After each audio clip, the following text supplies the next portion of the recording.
The hidden cost of success. Why the pursuit of more leaves us feeling less. In a world that glorifies achievement, status, and external validation, many find themselves chasing an endless horizon, one that promises fulfillment but rarely delivers. We celebrate ambition, measure worth by material success, and seek approval in the eyes of others. Yet despite reaching milestone after milestone, something often feels missing.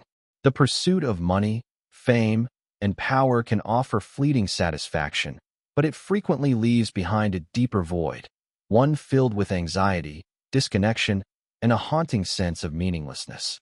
Why? Because no amount of external success can fill an internal emptiness.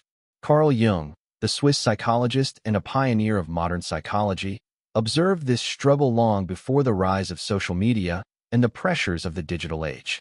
He recognized that many individuals, driven by societal expectations, had become strangers to their own souls, lost in an identity shaped by others rather than their own truth. This disconnection, Jung argued, was the root cause of much human suffering, the path to true fulfillment, the journey within.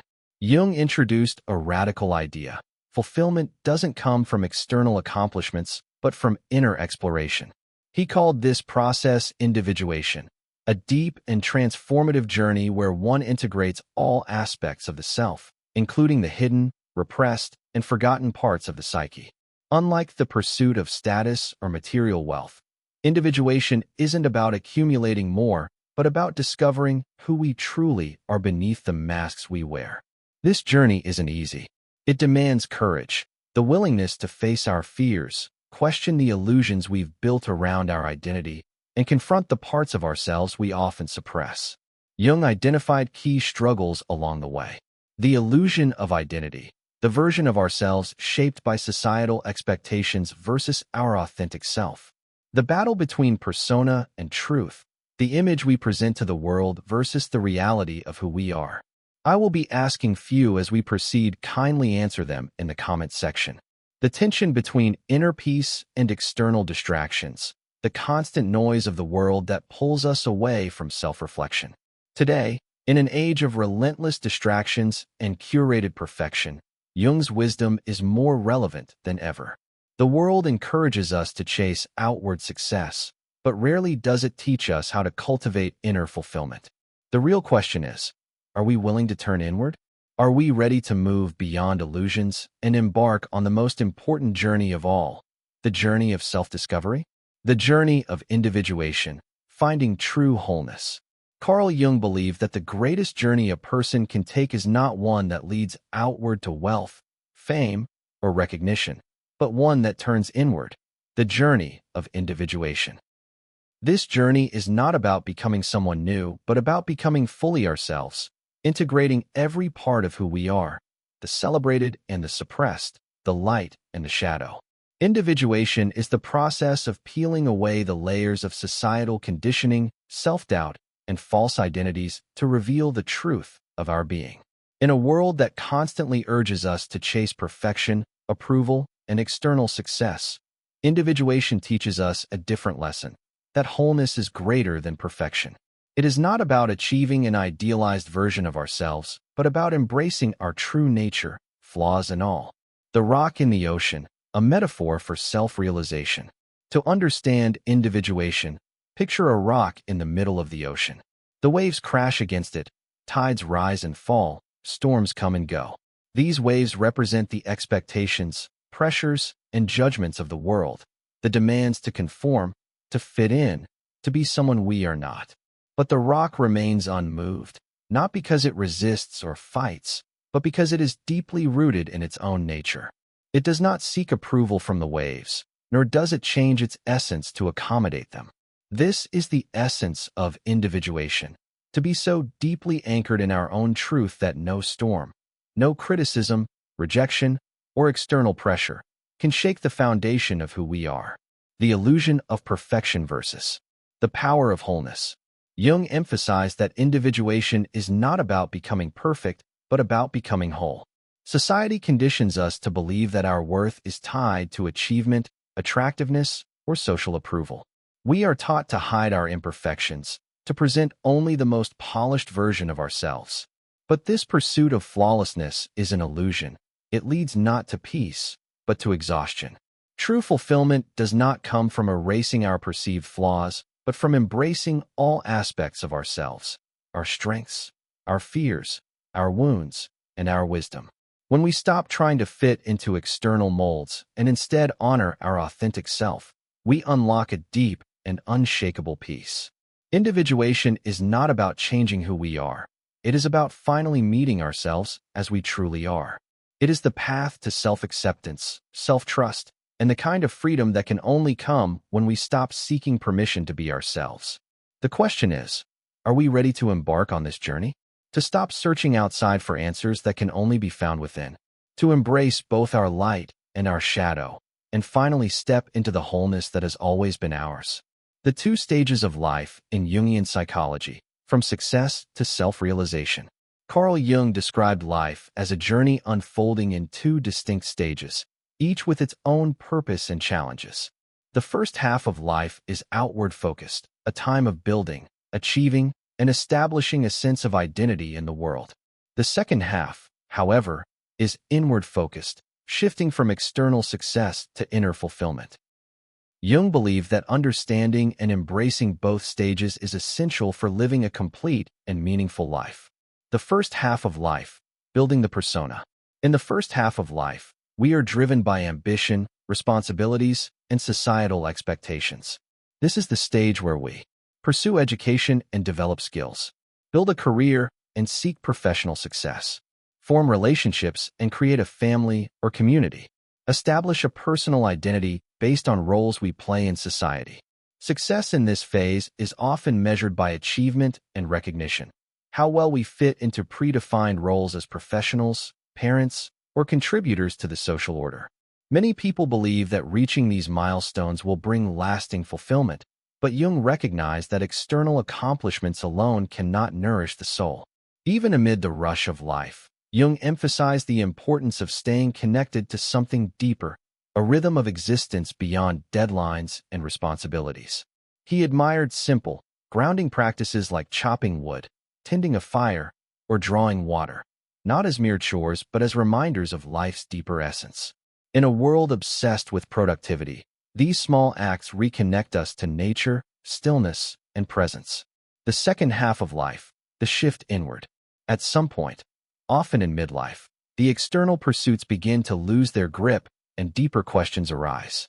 Who am I beyond my career and social roles? What is the meaning of my life beyond achievements?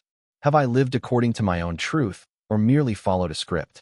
For those unprepared for this shift, it can feel like a crisis, a loss of motivation, a sense of emptiness, or a realization that the success they worked so hard for does not bring lasting happiness. This is often referred to as the midlife crisis, but Jung saw it as something deeper, an invitation to individuation, the process of integrating our authentic self beyond societal masks. Jung warned that those who cling only to the first stage of life risk living a half-lived existence, one where they grow older but never wiser, accumulating regrets instead of meaning. The second half of life is not about doing more, but about becoming more, rediscovering our truest self, embracing both our light and shadow, and finding fulfillment that comes from within. The courage to transition.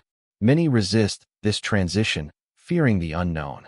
But those who accept it embark on a profound journey of self-discovery, one where external achievements give way to inner wisdom, deeper relationships, and a sense of wholeness. The question is, when the world no longer defines you by your achievements, will you have the courage to define yourself? The journey of life is not just about what we build in the first half, but who we become in the second. The challenge of conformity and the courage to be authentic. One of the greatest barriers to self-discovery is the pressure to conform.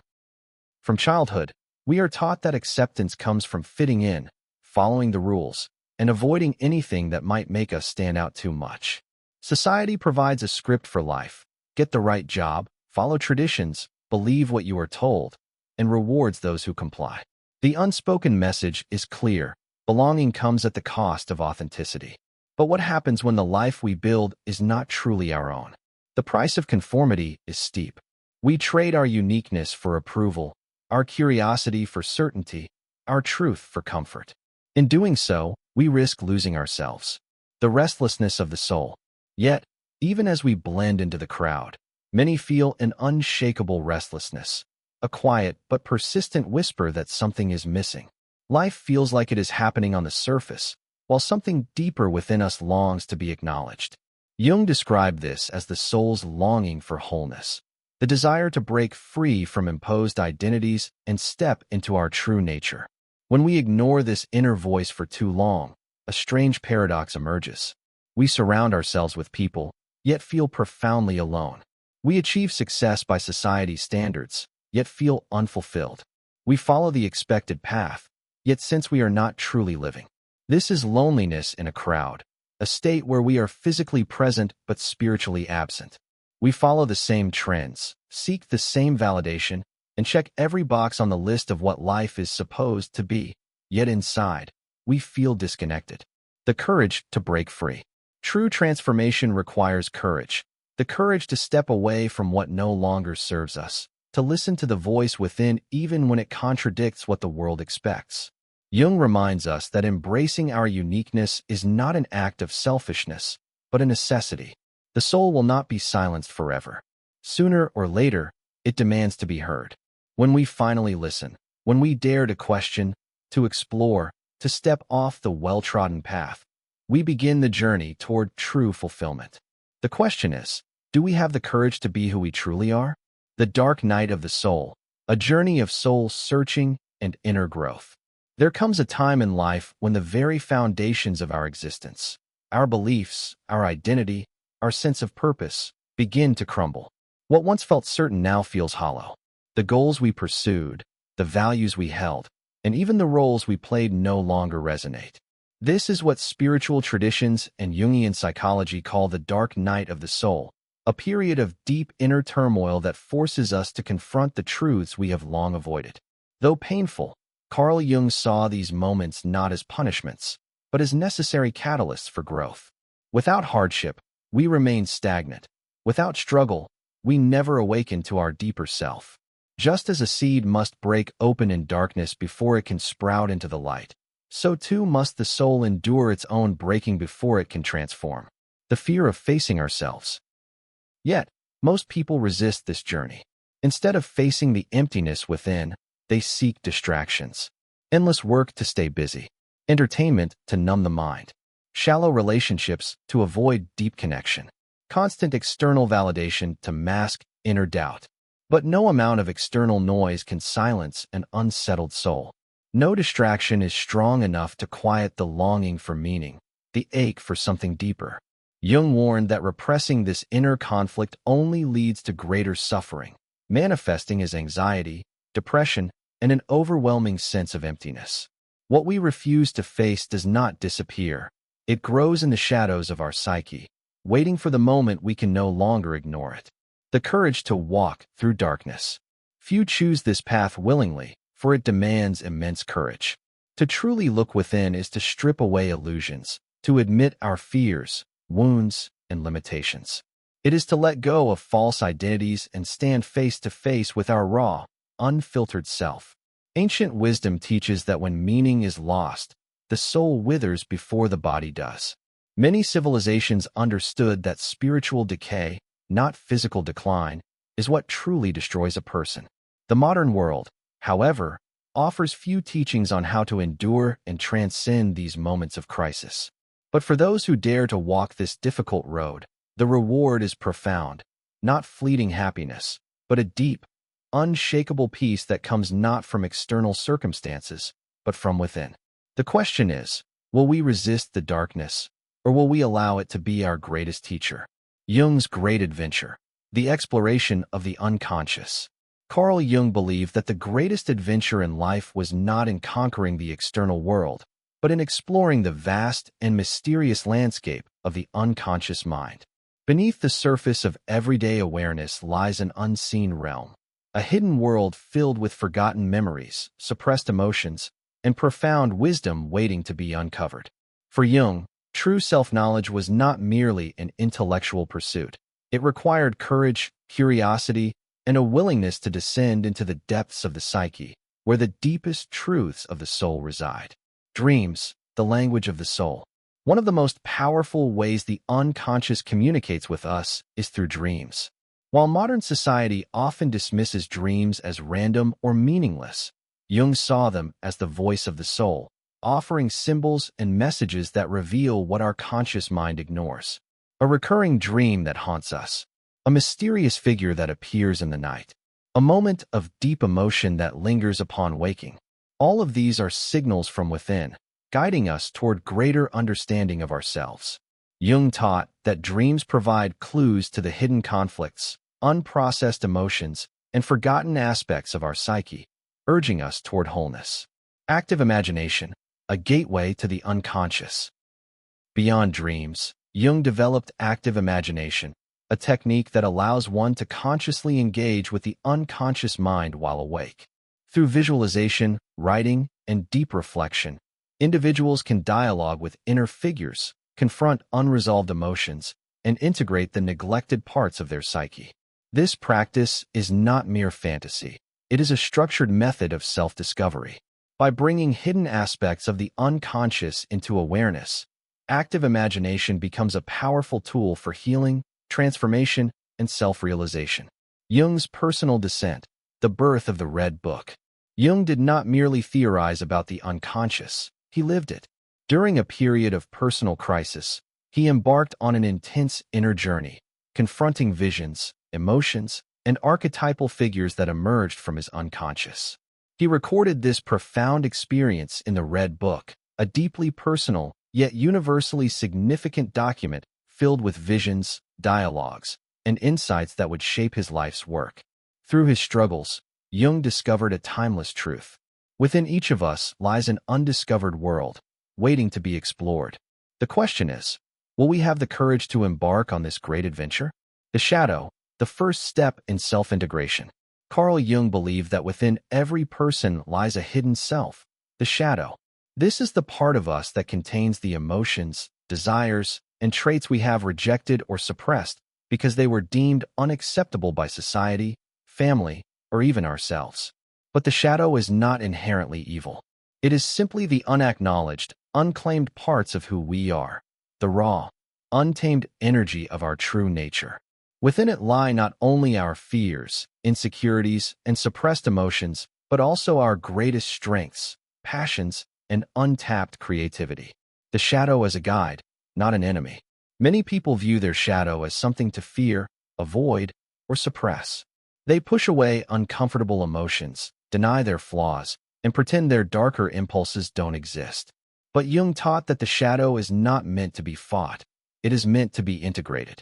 When we suppress the shadow, it doesn't disappear. It simply operates from the depths of our unconscious, controlling us in hidden ways. This can manifest as self-sabotage, repeating harmful patterns without knowing why, unexplained emotional turmoil, sudden anger, resentment, or fear, destructive behaviors, addictions, toxic relationships, or impulsive actions, a sense of inauthenticity, feeling disconnected from oneself. But when we face, understand, and embrace our shadow, we reclaim a vital part of ourselves. Instead of being ruled by suppressed emotions, we channel them into growth, wisdom, and self-awareness. The shadow is not a curse. It is a hidden source of power waiting to be acknowledged. Projection, seeing our shadow in others. One of the most revealing ways the shadow manifests is through projection. Blaming others for the qualities we refuse to see in ourselves. When we criticize someone's arrogance, it may be a reflection of our own hidden ego. When we resent another's freedom, it may be because we have denied ourselves the same. When we judge others harshly, it may stem from an unhealed wound within us. By recognizing these projections, we shift from unconscious reactions to deep self-awareness. Instead of blaming others, we begin to see them as mirrors, reflecting back the parts of ourselves that need healing. The first step to true self-integration. To integrate the shadow is to embrace all parts of ourselves, the light and the dark, the strengths and the flaws. It requires honesty, courage, and a willingness to confront the uncomfortable. But in doing so, we move toward true wholeness. We stop living as a fragmented version of ourselves and instead become fully, unapologetically real.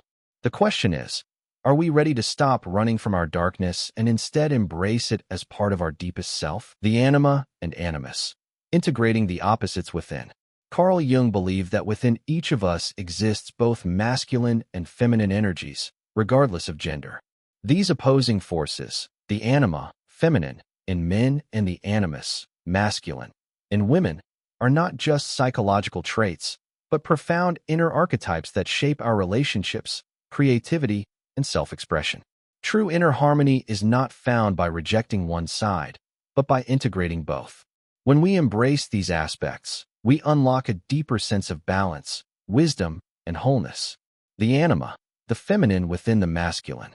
The anima represents the feminine energy within a man, his connection to intuition, emotions, creativity, and nurturing qualities. When undeveloped, this energy remains suppressed, leading to emotional detachment, a reluctance to express or even acknowledge deep feelings, fear of vulnerability, seeing sensitivity as weakness, projecting unrealistic ideals onto women, seeking perfection instead of true connection. A man disconnected from his anima may struggle to fully experience love, creativity, or emotional depth. However, when he embraces his anima, he becomes white heavy checkmark more emotionally aware, comfortable expressing and understanding his feelings. White heavy checkmark deeply creative, able to access artistic and intuitive gifts. White heavy checkmark capable of meaningful relationships, valuing depth over illusion. By accepting his inner feminine, a man becomes whole, balancing strength with sensitivity, logic with intuition. The animus, the masculine within the feminine. The animus is the masculine force within a woman, linked to logic, assertiveness, rational thinking, and action. When undeveloped, it can create inner conflict, leading to self-doubt, questioning one's own voice and decisions, seeking external validation, relying on others to define one's worth, struggling with action, hesitation and taking bold steps toward personal goals. A woman disconnected from her animus may feel powerless in making independent choices or asserting herself. However, when she integrates her animus, she embodies white heavy checkmark confidence, trusting her intelligence, opinions, and decisions. White heavy checkmark clarity, thinking critically and navigating life with purpose. White heavy checkmark decisive action, taking bold steps without fear or hesitation. By embracing her inner masculine, a woman steps into her full power, balancing compassion with strength, intuition with logic. Wholeness, the dance of the inner opposites. Jung emphasized that true self-realization comes from integrating both energies, not suppressing one in favor of the other. A balanced individual experiences. Small blue diamond logic and intuition working together, seeing with both the mind and the heart. Small blue diamond strength and compassion coexisting, leading with both power and empathy. Small blue diamond emotional depth and rational clarity, responding to life with wisdom and understanding. By integrating the anima and animus, we become fully realized beings, free from internal conflict, embracing all that we are. The question is, are we ready to meet, accept, and integrate the hidden half of ourselves? The ultimate goal, the self and the philosopher's stone. At the heart of Jungian psychology lies a profound spiritual truth. The ultimate goal of life is not perfection, but wholeness. This journey toward wholeness, what Jung called individuation, requires us to integrate all aspects of ourselves. The light and the shadow, our virtues and our hidden fears. The conscious and the unconscious, our known self and the mysteries within. The masculine and the feminine, the balance of logic and intuition, action and receptivity. When we unite these inner opposites, we awaken to our true self, the unshakable, eternal core of our being. This self is not the roles we play, the titles we hold, or the expectations placed upon us. It is the deepest truth of who we are, beyond illusion, beyond conditioning, beyond the masks we wear in everyday life. Alchemy, the hidden symbolism of transformation. Jung often compared individuation to alchemy, the ancient spiritual and philosophical practice of transforming base metals into gold. Medieval alchemists sought the legendary philosopher's stone, a substance believed to grant immortality and infinite wisdom. But Jung understood that alchemy was not merely a pursuit of material gold. It was a symbolic representation of inner transformation. Just as alchemists refined and purified raw materials, we must refine and integrate our fragmented selves to become whole. The trials and struggles we face in life are the fires that burn away illusion, the processes that dissolve the false self, and the rebirth that reveals our true essence. The real philosopher's stone is not something external. It is the fully realized self, the awakened soul, the state of inner completeness where we are no longer divided against ourselves. The path to the true self, surrender, and inner wisdom. To reach this state, Jung emphasized the need to surrender to a higher wisdom. When we feel lost, when the structures of our old self begin to break down, the answers are not found in the noise of the world but within. Silence reveals what distraction conceals. Stillness uncovers what movement ignores. Depth shows us what the surface never can. By embracing the full spectrum of who we are, by listening to the deep voice of the unconscious, we move beyond illusion and discover the divine essence that has always been within us. The self, the true gold of existence. The question is, are we ready to let go of the false gold of the world and seek the real treasure within? The role of the healer and the power of self-healing. Carl Jung never saw himself as a healer in the traditional sense. He did not believe that therapists, mentors, or spiritual teachers could fix someone. Instead, he taught that true healing comes from within, from an individual's willingness to embark on the journey of self-discovery. A guide can point toward the depths of the psyche, illuminating the hidden aspects of the self, but the actual transformation must be done by the individual. No one else can walk the path for us. Healing is not about repairing something broken. It is about remembering and reclaiming the wholeness that was always there. It is the process of stripping away illusions, confronting suppressed emotions, and integrating all parts of who we are. Healing and the power of self-reflection. One of Jung's greatest insights was that self-healing leads to deeper empathy and connection. The more we explore our inner world, the more we recognize the struggles of others without judgment. Develop true compassion instead of projecting blame. Stop seeking external validation to fill internal wounds. Many conflicts arise not because people are truly opposed to one another, but because they are projecting their unhealed pain onto others. Unresolved wounds create misunderstandings, resentment, and cycles of emotional pain that keep people trapped. Through individuation, we stop blaming, resenting, or expecting others to complete us. Instead, we form relationships based on understanding rather than need, love rather than dependency. Healing beyond the self, connection with the universe. Self-healing is not just about personal growth. It extends to our connection with nature, others, and the universe itself. As we heal, we feel more in tune with life. As we integrate our fragmented selves, we experience inner peace. As we embrace both our light and shadow, we become open to the flow of the world. True individuation leads not only to self-fulfillment, but to harmony with ourselves, with others, and with the very fabric of existence. The path of healing is ultimately the path of returning to our most authentic and connected state. The question is, are we willing to look within and begin this journey of self-healing? At the heart of Carl Jung's teachings lies a profound truth. The greatest journey we will ever take is not outward, but inward. The modern world teaches us to seek fulfillment in achievements, status, and relationships, yet none of these truly satisfy the soul. We chase success, approval, and external validation, believing they will bring lasting happiness. But real meaning is not found in the external world. It is discovered within. It is found in the quiet depths of the unconscious, in the integration of every part of ourselves, the light and the shadow, the mind and the soul, the masculine and the feminine. The awakening begins within. Jung's work is a call to inner awakening, a reminder that wholeness has always been within us, waiting to be rediscovered. He famously said, "Who looks outside, dreams. Who looks inside, awakes." As long as we seek answers outside ourselves, we remain in a state of illusion, chasing dreams that never quite fulfill us. But the moment we turn inward, when we dare to face our deepest truths, our fears, and our hidden potential. We begin to truly awaken. The journey is calling. Will you answer? Now, the question is, are you ready to embark on this journey? If you feel drawn to these ideas, if you seek deeper understanding and self-realization, then your path has already begun. There is so much more to explore: wisdom, transformation, and the profound mysteries of the psyche. Small Blue Diamond, if you are ready to continue this journey, subscribe to my channel for insights on Jung's teachings, self-discovery, and spiritual awakening. The path to wisdom is calling. Will you answer?